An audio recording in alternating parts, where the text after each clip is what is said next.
The house felt different that morning, as if it too had sensed the seismic shift in our lives. Emily, our youngest, had left for college just the day before, her car packed to the brim, excitement radiating from her as she set off to carve her own path. Sophia and I stood at the threshold, waving until her car was just a speck on the horizon. We turned to face our home, its walls echoing with memories, now silent. I found Sophia later that evening, curled up on the couch, the remnants of the day's emotions etched on her face. The TV was on, casting flickering shadows across the room, but I could tell she wasn't watching. She was somewhere far away, lost in thought. "Hey," I said softly, taking a seat beside her. She looked up, her eyes glistening with unshed tears. "It's just us now," she whispered, a fragile smile gracing her lips. "Yeah, just us," I echoed, wrapping an arm around her.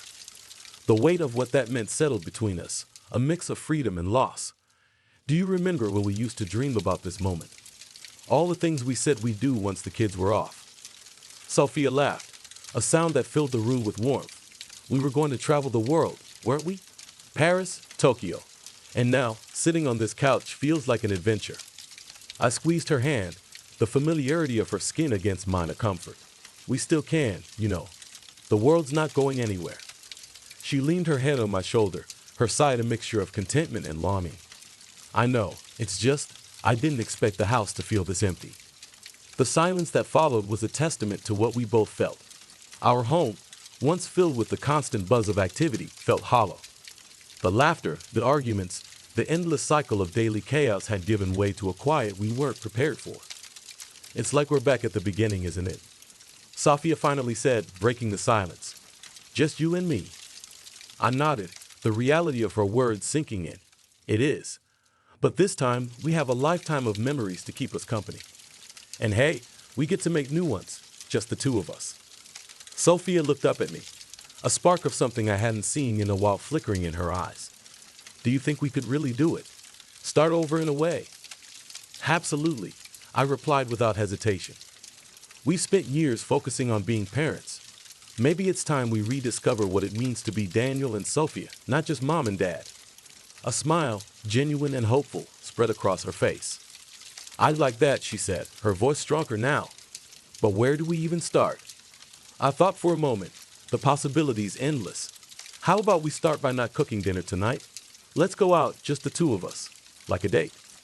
Sophia's laughter rang through the house, a sound that pushed away some of the silence. "A date, huh? I think I can manage that." As we stood, ready to step out into the world as just Daniel and Sophia again, I realized this wasn't an ending. It was a beginning, a chance to find new adventures and maybe, in the process, rediscover each other. The silent echo of our empty nest wouldn't be a void but a canvas, waiting for us to fill it with the next chapter of our lives. The restaurant we chose was one of those cozy, dimly lit places that seemed to encourage intimate conversations and lingering glances. It was the perfect setting for what felt like our first date in decades. Sitting across from Sophia, I was struck by how beautiful she looked under the soft glow of the candlelight, her eyes reflecting a mix of excitement and nervousness. As we sipped on wine and shared a meal, the conversation flowed effortlessly, touching on memories, dreams we had shelved, and the quiet that now filled our home. It was during dessert, as Sophia played with the spoon in her hand, that the atmosphere shifted from light-hearted reminiscence to something deeper. "Sophia," I prompted gently, noting the change. "What's on your mind?" She looked up, her gaze meeting mine. "Do you ever think about what it would be like to have another child?" Her voice was barely above a whisper, as if she was afraid to give the words too much weight. The question took me by surprise, not because the thought hadn't crossed my mind, but because of the timing. Yes, I've thought about it, but I always figured that chapter of our lives was closed. Sophia nodded, her fingers tracing the rim of her wine glass. I thought so too. But now, with the house so empty, I can't help but wonder if we're really done. If maybe, just maybe, there's room for one more adventure. The earnestness in her voice, the hopeful glint in her eyes, it stirred something within me. The idea of starting over, of late-night feedings and first steps, was daunting, yet the thought of sharing those moments with Sophia filled me with an inexplicable warmth. "Sophia, that's a huge step," I said, reaching across the table to take her hand. "But if you're serious, if this is something you truly want, then I'm in. We've navigated every adventure together so far. Why not this one? A smile, radiant and full of hope, spread across her face. Really? You want to do this, even now, at our age? I laughed, the sound mingling with the soft music in the background. Our age hasn't stopped us from doing anything else we set our minds to. Besides, I can't think of anyone else I'd rather embark on this adventure with. Sophia squeezed my hand, her eyes shining with tears of joy. Oh, Daniel, this could be our chance to fill the house with laughter again, to give love to another child. I know it won't be easy, but nothing worth having ever is. As we left the restaurant, hand in hand, the night air felt charged with possibility. The conversation we had sparked a flame of hope, casting a new light on our future. The path ahead was uncertain, filled with challenges and unknowns. But as Sophia leaned her head on my shoulder, I knew we were ready to face whatever came our way, together. Our hearts whispered dreams of a new beginning, and in that moment we listened, letting the silent echo of our home guide us toward a future we hadn't dared to imagine before. The weeks following our dinner date were filled with conversations, research, and visits to various specialists. The idea of adding to our family, once a mere whisper of a thought, had taken root and was growing into a tangible possibility. However, it was during these preparations that Sophia and I encountered a reality we hadn't fully anticipated: the challenges of conceiving at our age. One evening, after a particularly disheartening appointment, we found ourselves sitting on our porch, the sunset painting the sky in hues of orange and pink. The air was filled with the scent of jasmine from the garden, a gentle reminder of the cycles of growth and renewal. Sophia broke the silence, her voice tinged with frustration. I knew this wouldn't be easy, but I didn't expect it to feel so impossible. Maybe this is a sign that we're trying to force something that isn't meant to be. I reached for her hand, feeling the weight of her disappointment. Hey, we knew this journey would have its hurdles. But remember, we decided to explore this path together, no matter where it leads.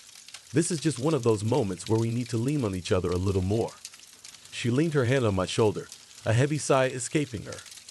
I know, but I can't help feeling like maybe we're being selfish, wanting to start all over again. There are so many children out there in need of a loving home. Maybe our focus should be on helping one of them instead of trying to create a new life. The thought had crossed my mind as well, the possibility of opening our home and hearts to a child already in the world, waiting for a family. Sophia, that's a beautiful idea. Adoption could be our way of reigniting the flame, not just in our home, but in our hearts. It's a different path than we initially imagined, but it could be the journey we were meant to take. Sophia sat up, turning to face me, her eyes searching mine. Do you really think we could do it? Become parents again, but this way? I nodded, feeling a surge of certainty. I do. It's not about the biology, Sophia. It's about the love we have to give. And I can't think of a more beautiful way to share that love than by providing a child with a family. A smile slowly spread across Sophia's face, the first genuine smile I'd seen since we started down this path. You're right. This could be our chance to make a real difference, to give a child a home and the love they deserve. I feel like this is what we were being led to all along. As the sun dipped below the horizon, casting the sky in a soft twilight, Sophia and I talked about the future with a renewed sense of purpose. We discussed adoption agencies, the process, and the children waiting for families. The flame that had flickered uncertainly in our hearts was now burning brightly, guiding us toward a new adventure. That night, as we lay in bed, Sophia whispered, "Thank you for being open to this, for reigniting the flame when I felt it was about to go out. I love you." I pulled her close, the warmth of her body a comforting presence. "I love you too, Sophia. We're in this together, no matter what. Here's to new beginnings and the journey ahead." The decision to pursue adoption marked the start of a new chapter in our lives, one filled with hope, challenges, and the promise of love.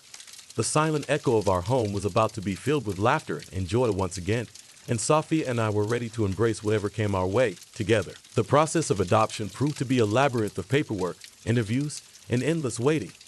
Each step forward was met with a period of silence that stretched our patience and tested our resolve. Sophia and I found ourselves caught in a cycle of hopeful anticipation and anxious uncertainty, a state that became our new normal. One evening, as we sat in our living room surrounded by stacks of forms and guides on adoption, Sophia looked over at me with weary eyes. "Daniel, do you ever think about what it'll be like once we're through all this? When we finally have a child running around this house? I put down the paperwork I was reading, giving her my full attention. Every day, I admitted, allowing myself a small smile at the thought. I imagined teaching them to ride a bike out in the driveway or reading bedtime stories until they fall asleep. It feels so close yet so far away. Sophia returned the smile, a spark of excitement in her eyes. I dream about the little moments, like baking cookies on a rainy day or comforting them after a bad dream. It's those everyday things I can't wait to share with them. Our conversations often drifted to the life we envisioned, a coping mechanism against the backdrop of uncertainty. It was during one of our routine visits to the agency, when we met with our caseworker, Helen, that the emotional toll of the waiting game became apparent. Helen greeted us with a sympathetic smile as we sat down in her office. I know this process can be incredibly challenging, she began, her voice gentle. But I want to reassure you both that your patience and resilience during this time hasn't gone unnoticed. We're doing everything we can to match you with the right child. Sophia clasped my hand tightly under the table, her anxiety palpable. It's just hard, Helen. Every day feels like a year. We're ready to provide a loving home now, and yet it feels like we're stuck in limbo. Helen nodded, understanding. I completely understand. It's a common feeling among prospective parents. But I promise, the right match will come. And when it does, all this weight, the journey of adoption is fraught with emotional highs and lows, a truth Sophia and I came to understand intimately. As the months turned into a year, the strain of the waiting game began to wear on us, not just as individuals, but as a couple. Our once optimistic conversations about the future slowly shifted towards discussions filled with doubt and fear. It was on a particularly challenging evening, after receiving yet another update that there were no matches for us, that the weight of our situation finally came to a head. The house felt unusually cold, a reflection of the growing distance between us. Sophia was sitting at the kitchen table, absent-mindedly flipping through a magazine when I walked in. Her eyes, usually so full of warmth, seemed distant. Another couple we know just announced they're adopting, she said, her voice barely above a whisper. It's happening for everyone else. Why not us? I pulled out a chair and sat beside her, the frustration and sadness I felt mirroring her own. I don't know, Sophia. I wish I had the answers. It feels like we're being tested in ways I never imagined. She closed the magazine and turned to face me, her expression a mix of sorrow and resolve. Daniel, are we fooling ourselves? What if we're not meant to be parents again? Maybe we're ignoring the signs that this path isn't for us. Her words stung, not because I hadn't thought them myself, but because hearing them out loud made the fear all the more real. I've been scared too, I admitted, reaching for her hand. But giving up now, letting go of this dream, I'm afraid I'll regret it for the rest of my life. Aren't you? Sophia nodded, tears brimming in her eyes. Of course I am. I'm terrified of regretting what we didn't do, what we didn't fight for. But I'm equally scared of this endless waiting, of hoping for something that might never happen. We sat in silence. The magnitude of our fears lay bare between us. It was a crossroads moment, one that could either divide us or draw us closer. I chose the latter. Let's face these fears together, I said, squeezing her hand. We jumped into this journey because we believed our family wasn't complete yet. That belief hasn't changed for me. Has it for you? Sophia shook her head, a determined look replacing the fear. No, it hasn't. I want this as much as you do. I want us to be parents again, to share our love with a child who needs it. Encouraged by her words, I proposed an idea. What if we take a step back and reassess our approach? Maybe there's another path to parenthood we haven't considered. Let's not give up, but let's also be open to where this journey might take us. Sophia considered this, a spark of hope reigniting in her eyes. I like that idea. Facing our fears doesn't mean we have to stick to the plan we initially made. It means being brave enough to explore every possibility. That night, Sophia and I made a pact to face our fears head-on, together. We agreed to remain open to all avenues of becoming parents again, whether through adoption, fostering, or even exploring medical interventions we hadn't considered before. Our journey was far from over, but we were reminded that as long as we had each other, we could face any challenge that came our way.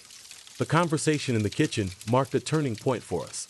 It didn't erase the fears, but it gave us a new direction and renewed our strength. We were no longer two individuals struggling with our doubts, but a united front, ready to face whatever our journey had in store for us. In the days that followed our late-night conversation in the kitchen, Sophia and I began to explore every conceivable option that could lead us to parenthood.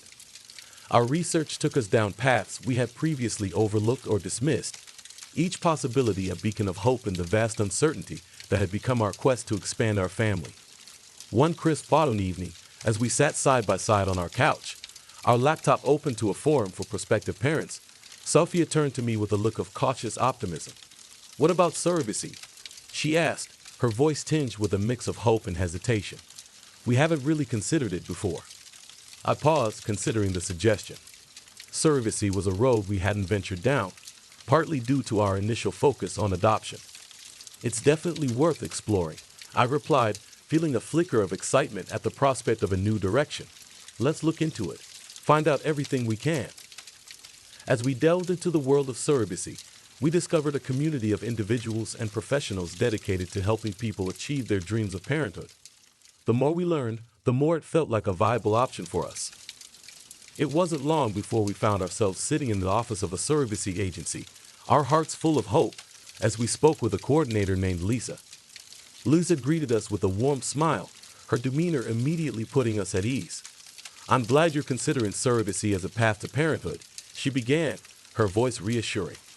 "It's a journey filled with its own set of challenges, but also immense joy. Tell me, what has brought you to this point?" Sophia and I shared our story, speaking of our struggles and the emotional toll of the waiting game. Lisa listened intently, nodding in understanding. "Your journey is unique, but the feelings you're experiencing are not uncommon. Surrogacy is a beautiful option that has brought many families together. It's about creating connections and building relationships that last a lifetime." The conversation flowed naturally, and for the first time in a long while, Sophia and I felt a sense of direction. When Lisa described the process, from matching with a surrogate to the legal and emotional considerations, we hung on to every word, envisioning the possibilities. As we left the agency that day, Sophia squeezed my hand, her eyes bright with renewed hope. "This could be it, Daniel. It feels right, doesn't it?" "It does," I agreed, the weight of our previous uncertainties lifting ever so slightly. "I'm scared, excited, and everything in between, but I'm glad we're exploring this together." In the weeks that followed, Sophia and I embarked on the surrogacy journey with cautious optimism. We attended meetings, consulted with legal advisors, and met with potential surrogates. Each step forward was a testament to our resilience and the strength of our commitment to becoming parents once more. One evening, after meeting with a surrogate who felt like the perfect match for us, Sophia and I sat quietly in our car, overwhelmed by the emotion of the moment. "Can you believe this is happening?" Sophia asked, her voice barely above a whisper. I reached for her hand, feeling a connection that went beyond words. "I can," I replied, my heart full of gratitude. "Because we didn't give up, even when it felt impossible. We're going to be parents again, Sophia. We're on our way." The decision to pursue surrogacy marked the beginning of a new chapter in our lives. It was a path fraught with its own challenges and uncertainties. But it was our path, a journey we chose together, fueled by love and the unwavering belief in the family we longed to build. As the surrogacy process slowly unfolded, Sophia and I found ourselves in a state of cautious anticipation. We had been matched with a surrogate, Emily, whose warmth and understanding had immediately put us at ease. Yet, as anyone on this journey knows, the path to parenthood is never guaranteed. We were learning to balance hope with the reality of the many steps still ahead of us. One unassuming Tuesday afternoon, as the autumn leaves painted the world in hues of gold and crimson, our lives were forever altered by a single phone call. I was in the middle of a work meeting when my phone vibrated silently against the conference table. Glancing down, I saw Sophia's name flashing on the screen. Excusing myself, I stepped out into the hallway, my heart racing with anticipation. "Daniel," Sophia's voice was a mix of disbelief and excitement. "You need to come home. Now." "What's happened?" I asked, already moving towards the exit. "Is everything okay?" "Just come home, please. It's something good. Something really good," she assured me, her voice trembling with emotion. The drive home was a blur, my mind racing with possibilities. When I finally arrived, I found Sophia in the living room, an envelope clutched in her hands. Her eyes met mine, shining with tears. "We got a call from the adoption agency," she said, her voice barely above a whisper. "There's a baby, Daniel. A baby girl. They asked if we're still interested in adopting. I stood there, stunned into silence. After all the heartache, the waiting, and the uncertainty, this news felt like a dream. Are you serious? Was all I could manage, my own voice choked with emotion. Sophia nodded, her smile wide and tearful. I'm serious. They said it happened very suddenly. A birth mother chose us, and she's due in just a few weeks. They wanted to know if we're still open to adoption. The room spun around me as the reality of her words sank in. We had ventured down the path of surrogacy, never expecting the world of adoption to open its doors to us again. Yet here we were, standing on the threshold of a moment we had dreamed of for so long. What did you say? I asked, taking a step closer. I said we needed to talk about it. But Daniel, Sophia's voice broke with emotion, this is our chance to be parents again. I reached for her, pulling her into an embrace that spoke volumes of the journey we had endured together. Let's do it, I whispered, feeling her nod against my chest. Let's bring our baby girl home. The days that followed were a whirlwind of activity. We met with the adoption agency, filled out the necessary paperwork, and prepared our home for the arrival of our daughter. Each step was taken with a sense of surreal anticipation, a mixture of joy and disbelief coloring our every action. One evening, as we sat together in what would soon be our daughter's nursery, Sophia looked at me with a smile that lit up the room. Can you believe this is happening? She asked, her hand resting on the crib. I can, I replied, taking her hand in mine.